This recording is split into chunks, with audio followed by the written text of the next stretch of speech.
રાધનપુર ખાતે કડિયાવાસના નાકે મુસ્લિમ ઘાંચી સમાજ દ્વારા પવિત્ર રમજાન માસ પૂરો થતા ઈદની ઉજવણી કરવામાં આવી। રાધનપુર મુસ્લિમ ઘાંચી સમાજ દ્વારા ઈદની ઉજવણી કરવામાં આવી। આજે પવિત્ર રમજાન માસ પૂરો થતા મુસ્લિમ ઘાંચી સમાજ દ્વારા ઈદની ઉજવણી કરવામાં આવી। આ પ્રસંગે મોટી સંખ્યામાં હિન્દુ મુસ્લિમ સમાજના લોકો ઉપસ્થિત રહ્યા હતા।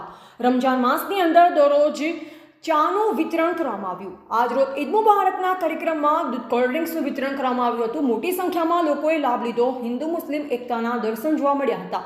આ પ્રસંગે મોટી સંખ્યામાં મુસ્લિમ બિરાદરો ઉપસ્થિત રહ્યા, સાથોસાથ હિન્દુ લોકો પણ ઉપસ્થિત રહ્યા અને ઈદ મુબારક પાઠવી હતી। એવા જયંતિભાઈ ઠક્કર, સિહોરી, કાંકરેજ। ઈદ ઉલ ફિત્રના પાવન પ્રસંગે મુસ્લિમ ઘાંચી સમાજ તરફથી અહીંયા કડિયાવાસના નાકે હિન્દુ મુસ્લિમ એકતાના પ્રતીક રૂપે અહીંયા આપણે બધાને મિલન સમારંભ મેળાવડો રાખેલો છે ઈદ મુબારકનો। સર્વે હિન્દુ મુસ્લિમ સર્વે દરેક જણને અમે આવકારીએ છીએ અને કોમી એકતાના રૂપ શ્રેષ્ઠ ઉદાહરણ પૂરું પડે એ માટેના અમે સતત પ્રયાસો કરી રહ્યા છીએ। મારું નામ રફીકભાઈ ઘાંચી।